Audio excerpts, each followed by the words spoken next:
Hey,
hey, Good morning. how's it going?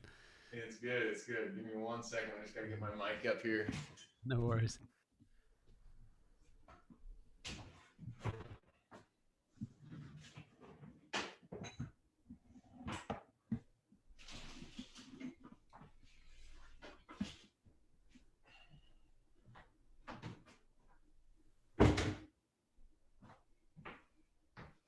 All right.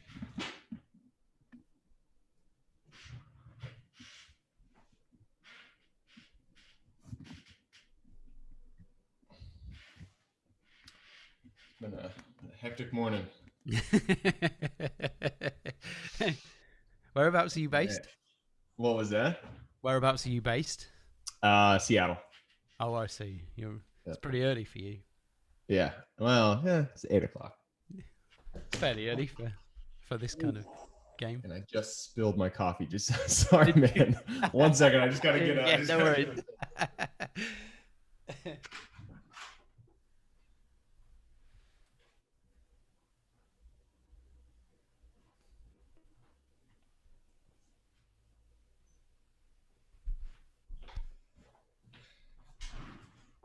All right. It's not one thing, it's another. It's all it's good. one of it's one of those days, I think. Yeah, it's all good. And it's only 8 o'clock.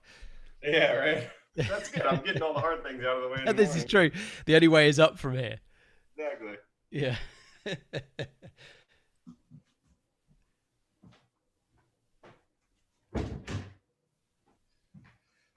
All right, I'm ready to rock. Good stuff. How you been? Good, good. Yeah. What's life in Seattle been like over the last few months? I haven't spoke to anyone out that way yet.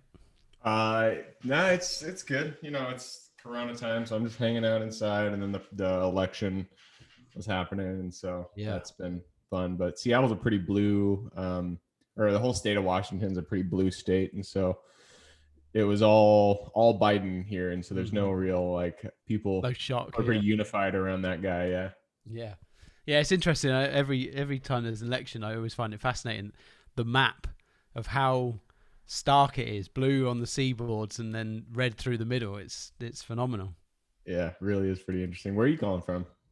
I'm about 30 miles outside of London. Oh, London. Nice. Okay, Yeah. cool.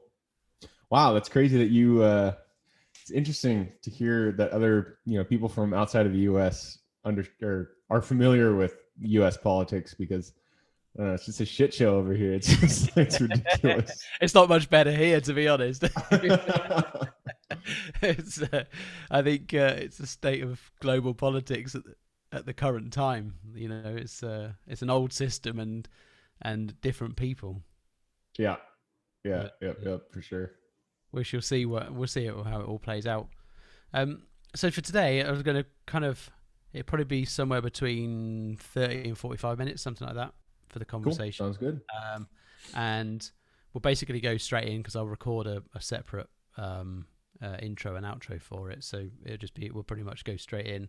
Um, the angle I was thinking was kind of bit of your background as to how you kind of a bit of a how-to kind of thing, right? A kind of a foray into the real estate investing world.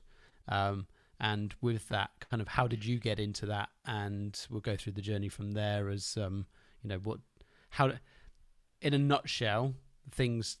How do people be successful in the world of real estate investing? Things to look out for, that kind of stuff. And in between, I'll weave in some other kind of more standard and generic questions. Yeah, that sounds great. Can you remind me what is your audience? What's your main So the average listener? Are they business owners? Are they tend to, it's very much an angle of early stage entrepreneur, investor / kind of what I've kind of termed as the wantrepreneur to entrepreneur type market, right? So probably it tends to be more male. It tends to be more kind of somewhere between about 30 and 45 is about average in the age range. And yeah, kind of either people that are already doing something solopreneurish or very small, like digital marketing agency or something like that, right? Or people who are looking to do some kind of side hustle, whether that be an online venture or kind of, real estate investing or that kind of stuff, and a mix between UK and US. Gotcha. Okay. So obviously this would be more angled towards US. Okay. And it's both video and audio. Yeah. Obviously. Yeah, I tend to push the audio more, but I put the videos on YouTube, and I'm just in the process of getting my site redone and moved over to a different platform. And with that, I used to have the videos on the old site, and I kind of pushed them away and just left them on YouTube, and I'm going to start bringing them back onto the site when I move it over. Yeah, I do video too, and it's I put it on YouTube. Like every single video, I do 3 videos a week or 3 podcasts a week. I release 3 a week, and I do not get a lot of traction on video. I don't know what the deal is. It's like I get tons of downloads on podcasts, but I don't know. Yeah, video is just not there. I think it's very much down to, there's a guy who was on my podcast a while ago, and I've been on his a couple of times. His podcast called Conversation of Money, and he's started to build quite a good following on YouTube, but that's come from him doing specifically YouTube videos rather than it being the videos of his podcast. And he's really got like how-to kind of stuff. Yeah, and he's a financial advisor, so he's been doing a lot of stuff around markets and investing and blah blah blah, and platforms and that kind of stuff. And so that's got traction, but he's kind of really got into the nuts and bolts of keyword usage and tags within YouTube, and that's really what seems to drive the traffic. And it's very much phrases. It's people. It's the second biggest search engine after Google, and so it seems that people are searching a bit like you would on Google, almost like a how to do something. So it might be worth have a look. Check him out. Pete Komalafi. His name is Peter Komalafi. Komalafi. All right. Yeah, Komolafe. Cool. And he's been growing his channel quite well over the last 3 to 6 months. He has not very long. He's been nice. Quite well, yeah. And probably wants similar kind of content to you. Obviously, you're real estate niched, and he's kind of more stock market, financial planning type niche. Gotcha. Cool. So we'll go straight in, and we'll see where we go from there. Sounds good. Let's do it. Gabe, welcome to Pocket Mastermind. Thank you very much for giving up your time to come and speak with me today. How's things with you? Absolutely, David. Thank you for having me here. Things are great. I'm over here in Seattle.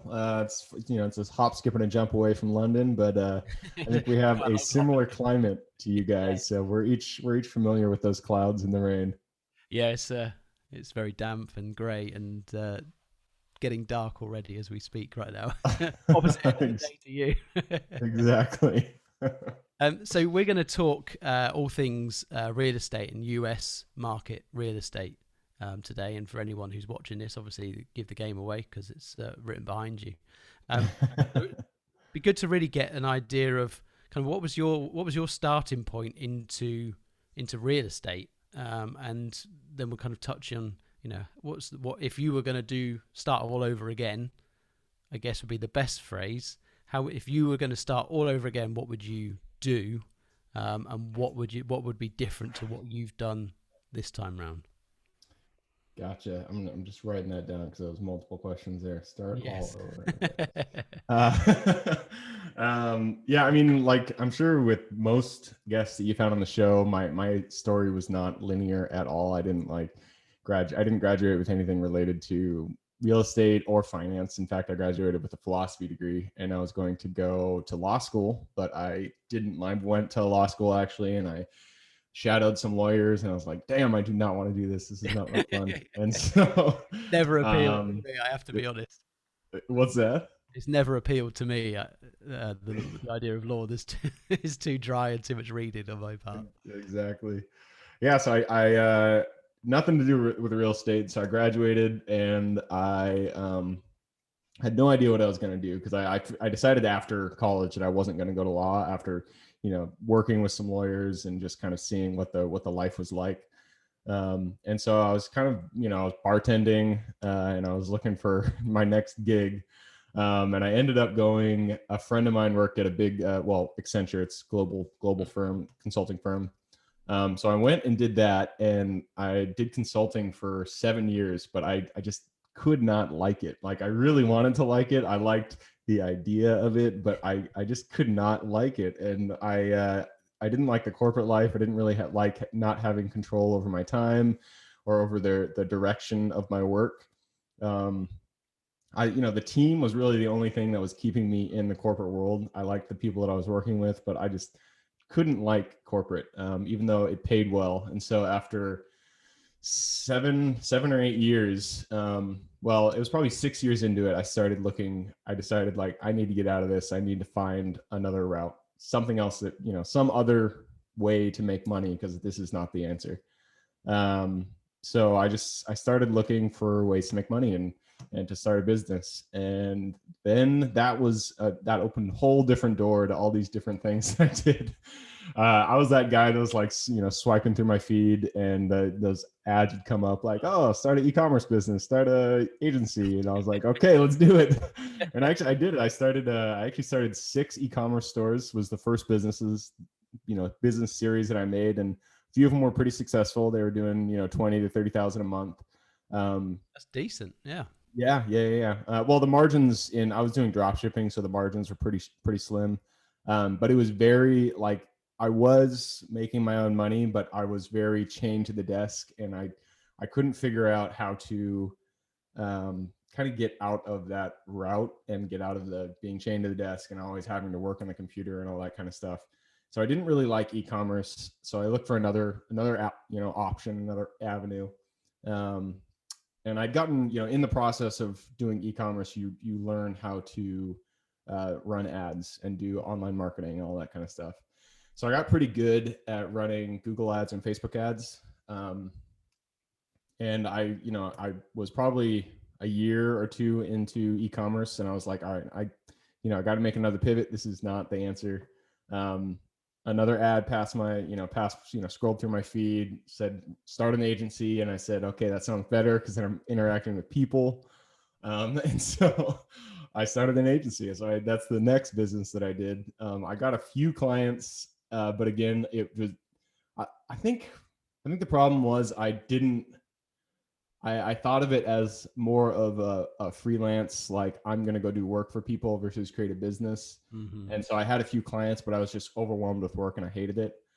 But around that time, a friend of mine came to me and he's like, do you want to flip a house?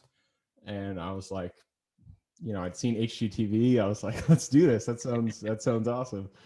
So I flipped the house with him, and I loved it. It was like a physical thing that I could deal with. It was, a actual building that was shitty, and then we made it look nice, and then we sold it and we made money. We made a decent amount of money. I think the first flip was 84,000, which was great. Nice.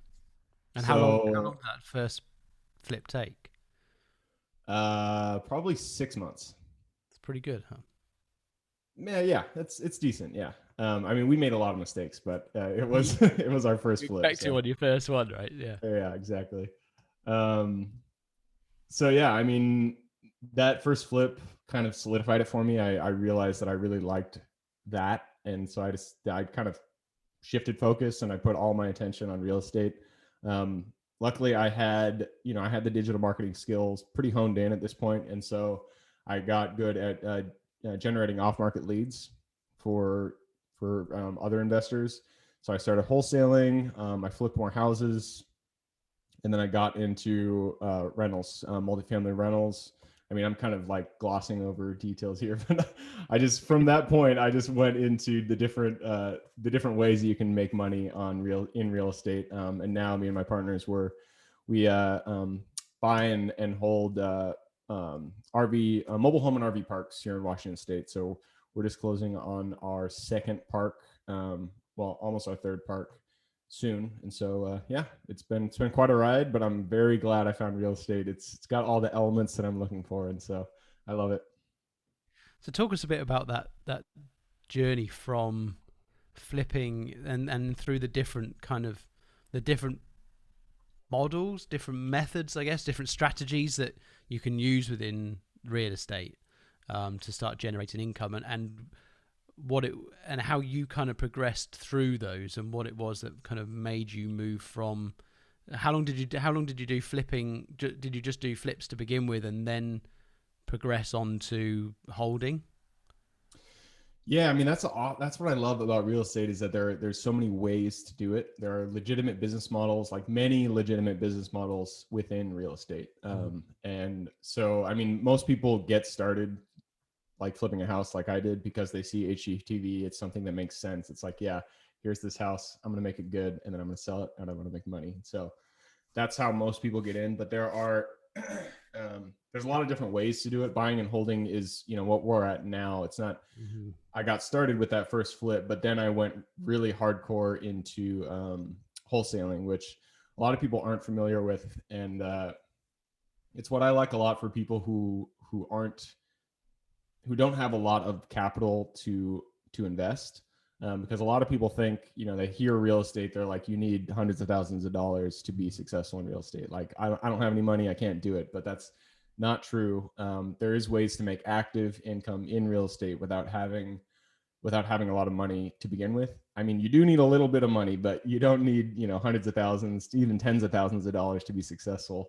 Wholesaling is essentially marketing for a property. So I put up an ad.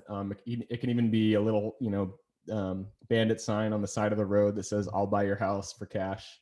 You put that ad up, people call you. They're like, hey, I have this crappy house that has a hole in the roof. It has the sink's broken, all this stuff's wrong with it. Will you buy it from me? You're like, okay, great. You look up, what it's worth after repairing it. So it's worth 200,000 after repairing it.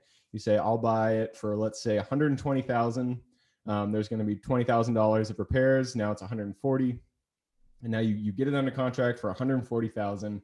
And then you go find another investor who's willing to buy that contract for you for 145,000. And then you take the difference between that 140 and 145, so $5,000. So it's a great way to get involved if you don't have a lot of capital. And it's really just marketing and then getting things under contract and reassigning that contract to somebody else. And so gets you familiar with the process. It can be very, very lucrative if you build your business model around this. And I mean, real estate in essence, if you really want to make money in real estate, it all starts from generating off market leads. It starts from finding the deals.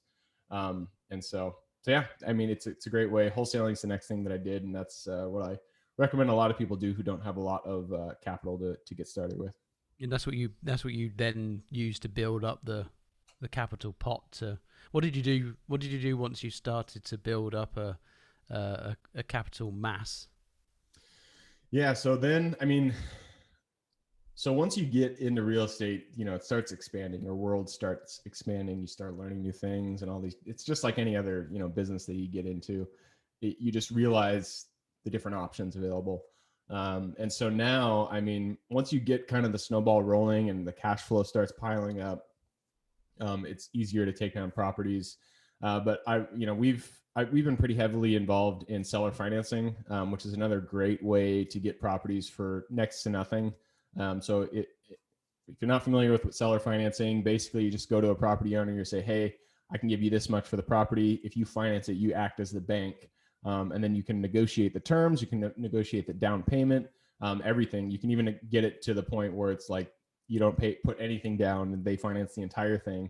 Many people aren't going to be willing to do that, but it is an option out there. In fact, the last mobile home park we bought, we put I think ended up to be like 7% down, which is crazy in the commercial world. It's a commercial asset. And so seller financing really allows you to be creative with your acquisitions. I feel like I kind of went on a tangent there because I forgot your original question. Give us a working example of what that. So if someone's listening to that, because we have similar kind of, I think we in the UK we tend to call it kind of assisted sale, and that's partnering with the seller or the vendor. So, but for your market, talk about. Let's give a practical example of how that process works for anyone who doesn't quite understand. Yeah, for sure. I mean, I'll just give you this example. So I was we were doing online marketing for mobile home parks. We have a website, and then I was running Google ads. This park owner went to the website, put in his lead. I called him. I was like, hey, we're very interested in buying your park. And I asked, are you interested or willing to do seller financing? And he said, yeah, sure. That sounds great. Which means that the owner, the seller, will carry the note.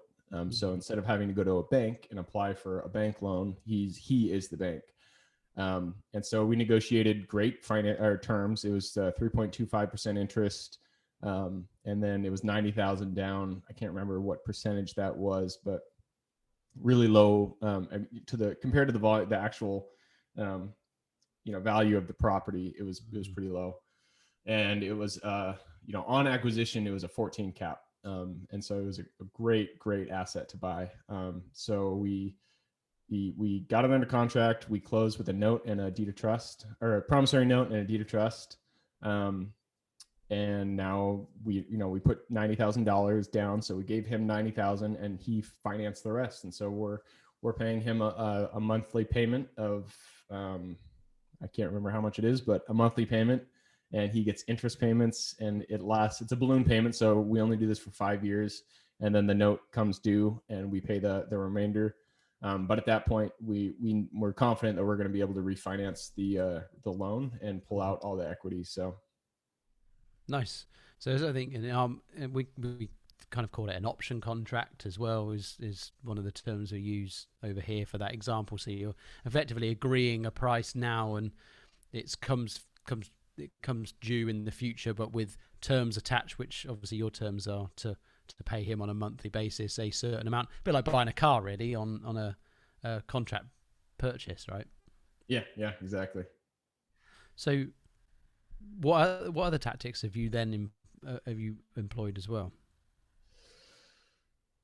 So, seller financing, you can get pretty creative with. There's different ways to do it. That's just really the acquisition side of things, like how you finance the deal. Financing, I've done hard money loans, I've done conventional loans, I've done seller finance loans, private loans. So there's different ways to finance the deal. I like to break down real estate into finding the lead, so finding the deal, and then acquiring it, so financing it, getting it under contract, and then stabilizing it, and then exiting it. And so that's kind of how I break it down into 4 different buckets. And there's different ways to do each one. You can think of wholesaling as a strategy, but when you come down to creating a business in real estate, you're not ever doing one exit strategy. You look at a lead and then you decide, okay, what am I going to do with this lead? Am I going to wholesale it to somebody else? Am I going to put it on the retail market? Maybe refer it to an agent? Am I going to flip it? Am I going to hold it for X amount of years, burr it, refinance it? So there's different ways you do it. And it all starts with generating the lead, finding the lead, doing your due diligence, financing it, and then stabilizing it if you decide not to wholesale it. And do you operate within a specific geography? It depends on the asset class. Right. So for single family, I only do near me, so Seattle essentially, and that's because I'm not. I kind of want economies of scale, and so I want larger asset classes at this point. And single family still works very well in markets that are very high. There's a lot of value there, and so Seattle is kind of, in my opinion, overpriced market, but it's very expensive to buy a house here, and so if I can generate leads in Seattle and then wholesale those leads for a decent amount, because the value of the house is $700,000, and it's easy to find that margin in there. Now, if you want to rent a house, buy a rental in Seattle, that is near impossible because the rents are not in line with the $700,000 purchase price. So this is the challenge, isn't it? There's the break point where suddenly it's the lower end value houses and properties that really deliver the best rate of return, because people are still going to pay. I don't know what rentals are like over there, but I've given an example here. A family is still likely to pay £700-800 a month for in an area where it's quite cheap, versus a similar house won't be that much more in a more expensive area.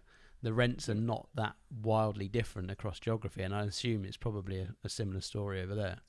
Yep. Yeah, and that's why, so I'm buying a multifamily out in Cleveland, Ohio, which is in the middle of the United States, and that property cash flows very well because the house values are much lower, but the rents aren't that much lower, and so the cash flow is much higher.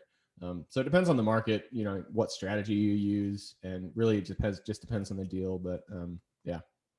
So if you were, let's say I come to you and I'm completely new. I'm like you were a few years back, and I think real estate seems like something for me, but I've got no experience.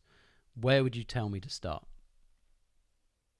I always say, you got to start with a little bit of education, but not too much. There is a fine line between getting stuck in education and just, reading books and listening to podcasts and, buying courses and all that stuff, and then just taking action. And so get enough information to where you understand the gist of it and what the first few steps are, and then just take those steps over and over again until you start to get results. Because once those results start coming in, then your brain will just kick in and it'll be like, okay, and then it'll just start working and trying to figure out solutions to bigger and better things.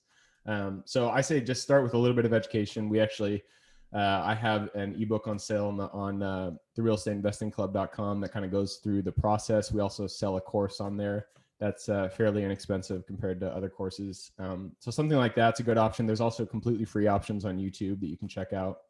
Podcasts, even my podcast, The Real Estate Investing Club. It all gives you kind of just a framework to work with, and then get started, buy your first asset, start marketing for properties, really just get out there and do things, because that's where most of your learning is going to take place. And if say I'm starting with very little, I assume you'd probably suggest that starting the process with wholesaling. Yeah, it doesn't have to be wholesaling. If you can negotiate seller financing with someone, you can buy a property with very little down. But yes, start the process by marketing for properties, by analyzing properties, by looking for properties. You don't have to market like we do with direct mail, digital marketing, things like that. You can just go online. And even on, I don't know what kind of apps you guys use over there, but we use Zillow here, and you can just look in your market and find properties that are underpriced. Even if they're overpriced, you can offer somebody anything. If somebody has a property listed at $1 million, you can write an offer for $10,000. That is an option. Say no, can't they? Exactly. So, they may not listen to you again, but they'll only say no. Exactly. There's nothing to lose, really, and you never know. That's how we got this property. Is a lot of the best properties we have, we did our due diligence. We said, okay, this is what we're willing to pay for this at this property based on the condition that we found. And it's usually not in line with what the seller wants, but the market really does speak, and everybody else is looking at the same thing. So, they'll probably come back to you and be like, okay, that price is fine. It's not what I want, but it's what I'll accept. And so just start putting offers out there. You don't have to have a lot of money. You can do it on Zillow. The best deals are going to come from off-market marketing, but on market works as well. It's getting to understand the seller's position and what they need to achieve, right? Because if you know what they need to achieve, you can put an offer forward. You can then come up with the offer structure, at least, that meets their needs. Because if they need to move quickly, then you can come up with a solution that enables them to do that. If they're not in a major hurry, then you're going to need a different approach, because I'm going to offer you way below market value and cash. They're going to say, well, I can sit and hold out. So it's a different tactic for depending. It's really getting to know what the seller needs to achieve, right? Yeah, absolutely. And I mean, just to that point, a lot of times, especially in the single family market, people do need to sell. Like they need to get out of their property for whatever reason. It's amazing the different reasons people have in their lives. And they will take, a small cash sum if they have high equity, and you just say, hey, we'll sell or finance this property with you if you give us $10,000. Or if we pay you $10,000, we'll give you $10,000 to move. You'll be able to find another place somewhere else. And then the rest will be seller financed, and they'll be like, okay, I just need out of this situation. So that sounds great. And it's a win-win because they get interest on their money and you get a property for very cheap. And quite often those scenarios can be, someone's relocating for work and that kind of thing, where they need to move quick, but maybe it's not so financially pressured that they need to get the cash, right? Yep, exactly.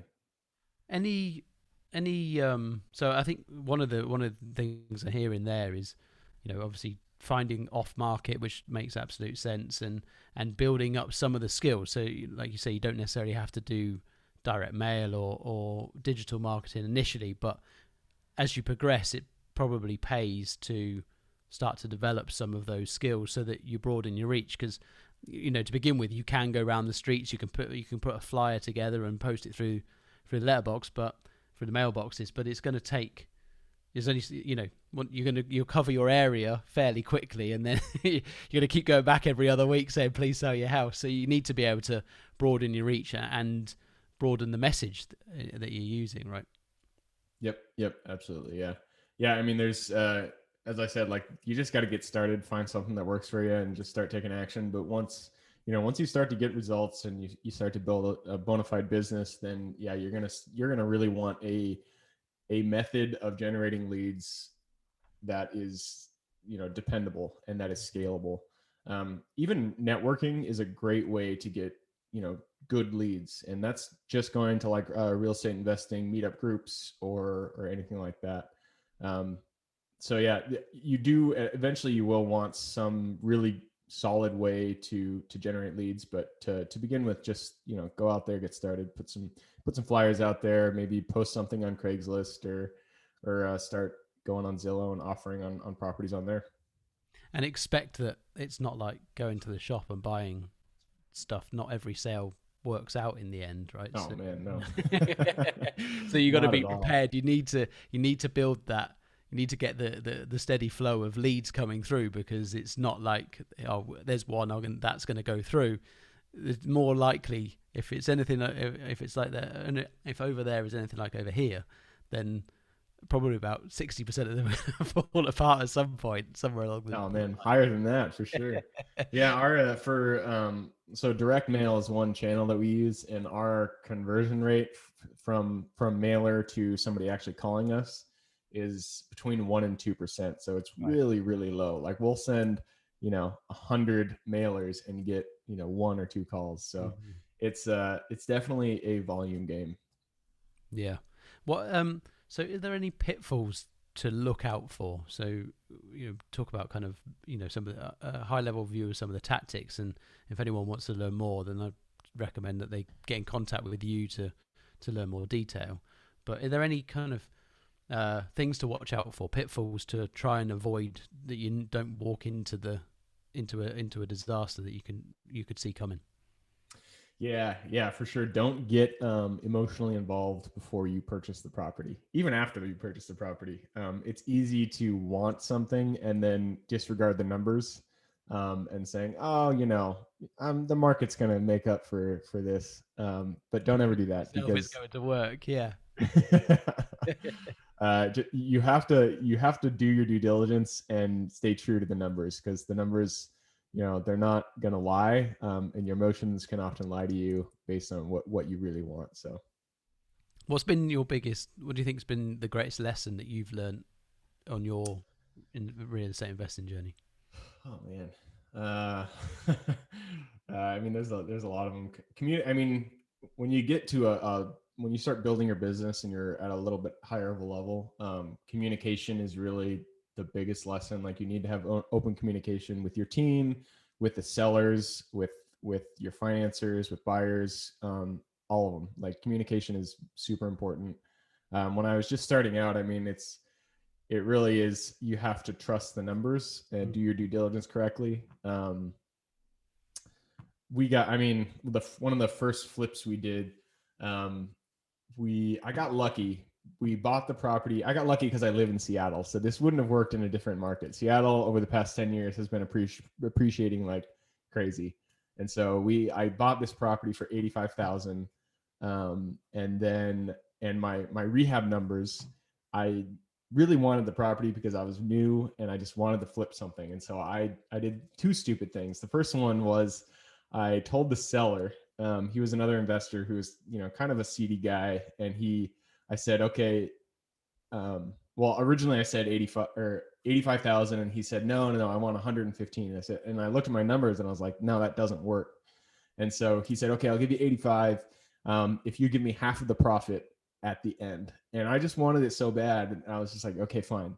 So I got it for 85, and then I think my rehab budget was 40,000. And the second screw up that I did was I didn't hire a professional inspector to go actually inspect the property before I bought it. I just did my own inspection. And by doing that, I never got under the house, crawled the house to understand what was down there. And so there were, I think 40,000 was what I budgeted, and it ended up being 65 or 70,000. I think it was like 69,000 was the final rehab amount. So we were over budget. I said I got lucky because Seattle had appreciated in the time that we owned it. We owned it for 8 months. Seattle had appreciated already, and so we sold it for a good amount. But I mean, in the end, it still wasn't that good. I mean, we sold it for I think we made $30,000 in profit, which over a 6-month period for the amount of work that goes into it sounds 30,000 sounds like a lot, but it's really not. So we made $30,000 in profit, and then we had to give him half. And I was like, oh, Jesus Christ. So it wasn't a total loss, but it was a good lesson in trust the numbers and don't deviate from that. Give yourself a little bit of a cushion, especially if you're doing flips. And if you like HGTV and those kind of shows and you want to do flips, I mean, more power to you. Flips it is a business. It is like you have to be actively involved all the time. It's not something passive. And so just know that when you go into it, it will stress you out if you have another job on top of it. So, a lot of lessons learned, but Yeah. it was a good experience going through. And on that subject, you talked kind of at the beginning around the driver behind you ending up in real estate was trying to find something where you could earn money, but you weren't chained to a desk and it wasn't consuming all of your time. Where are you at now? What does life look like for you? How was that in terms of the lifestyle design that you were looking for? Yeah, no, I am. I mean, in terms of how I'm utilizing my day, it's pretty on par with what I was going for. So real estate is much more people involved than e-commerce, or even, I mean, when you get to an agency, it could be more people involved if you start building a business. I never got there, but real estate really is what I want. I make my own schedule. It's mostly at this point, dealing with contractors, dealing with property managers, and so it's heavily people involved with a little bit of analysis. Looking at deals, running our marketing, that kind of thing. So it's great. Yeah, where I'm making my own schedule, and it has the elements that I was looking for in the beginning. And Nice. I mean, the benefit, real estate, in my course, the marketing that I do for my course, the thing that I put out is 90% of the world's millionaires made their money or their wealth in real estate. And that's, if you Google it, look at what percentage of the world's millionaires made their money in real estate. You can see it. It says 90%, which is an absurd number, because real estate really is, in my opinion, the best method for people to engage in if they want. The average person wants to create wealth that will allow them to be 100% control of their own time. Yes. And interestingly enough, on that subject, I remember reading, have you ever read Arnold Schwarzenegger's autobiography? He made his first million through property before the movies and anything else. He invested the money that he got from his bodybuilding competitions and from working the crazy numbers of jobs, with Franco Colombo building walls and all sorts of stuff. He invested that in property in and around LA. And sure. He made his first $1 million through property, which is not a lot of people know unless you've read that book. Yeah. There's a lot of stories out there like that where people, they're successful now, but you look at their past and they got started in real estate, and it is a solid method if your goal is to create some type of financial freedom for yourself. In my opinion, it's the best way to do it. You have control over it. The returns you can't beat them anywhere else unless you're Steve Jobs and you're a genius at tech or something like that. But real estate's a great way to go.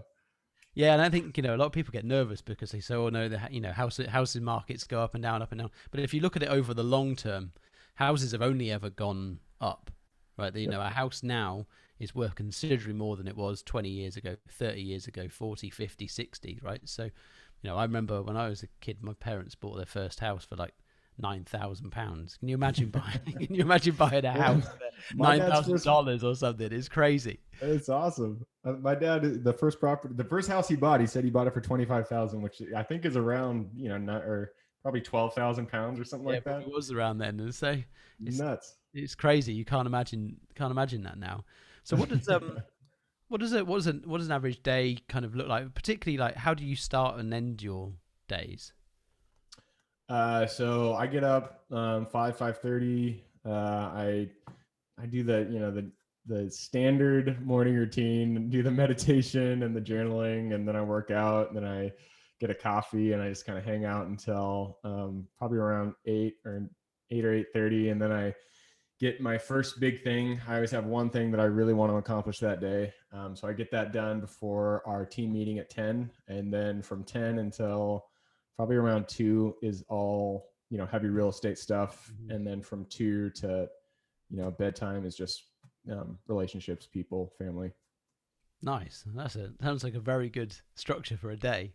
I like it. A lot of people jealous, I think. Hear that. If you could, this is a bit of a left field question, but if you could recommend a book to somebody, whether it be property or a book that's made a big impression on your life, if you could recommend one book, what would that book be? So I'm going to plug myself here. Go to the Real Estate Investing Club and check out the book. I wrote a mini ebook there, but that's not the book that I would recommend. I'm just plugging it. The one book that I would recommend is I can't remember. It's by Seneca. It's called On the Shortness of Life or something like that. Yeah. Anything by Seneca, really, or Meditations by Marcus Aurelius is another great one. But either of those, I love the Stoics. I love their viewpoint, and good reading. I've got the Meditations by Marcus Aurelius on the shelf. I think it was a Tim Ferriss recommendation that. Oh, nice. I stumbled across that. Tim Ferriss costed me a lot of money in books. He's recommended quite a lot over the years. Any final kind of tips or advice you could give somebody who's considering starting in real estate but a bit unsure? Yeah, I mean, just it really does come down to just get started. You have to, I mean, when anything that you do, you have to get momentum. You have to get some kind of momentum, energy behind you for you to really start seeing results. And so just get a little bit of education, enough to get started, enough where you have a little bit of a direction, and then take action every single day until you start seeing results.